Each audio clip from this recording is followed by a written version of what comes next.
അധിക ജനങ്ങളും വഞ്ചിതരായി പോകുന്ന രണ്ട് നിഅമത്തുകൾ. ഒന്ന് അസ്സിഹത്തു, രണ്ട് അൽ ഫറാഗ്, ആരോഗ്യം, അതുപോലെ തന്നെ ഒഴിവ് സമയം. ഇത് രണ്ട് നിഅമത്താണ്, വലിയ നിഅമത്താണ്. പക്ഷെ അധിക ജനങ്ങൾ അത് വേണ്ടതുപോലെ ഉപയോഗിക്കുന്നില്ല. അവർ വഞ്ചിക്കപ്പെടുകയാണ് ആ വിഷയത്തിൽ.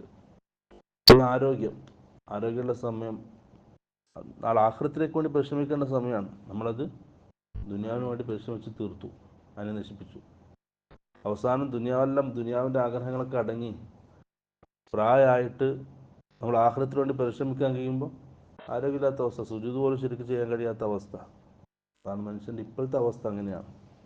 അപ്പോൾ നമുക്ക് നൽകിയ സിഹത്ത്, ആരോഗ്യം, അത് ആഖിറത്തിന് വേണ്ടി പണിയെടുക്കാനുള്ളതാണ്. അതിൻ്റെ കൂടെ ദുനിയാവിൽ ജീവിതോപാധി കണ്ടെത്താനുമുള്ള നമ്മുടെ ലക്ഷ്യം നേരെ തിരിച്ചു പോയി. ദുനിയാവായി പോയി ലക്ഷ്യം. ആഖിറമാണ് ലക്ഷ്യം. അതിലേക്ക് എത്തേണ്ട വഴിയിൽ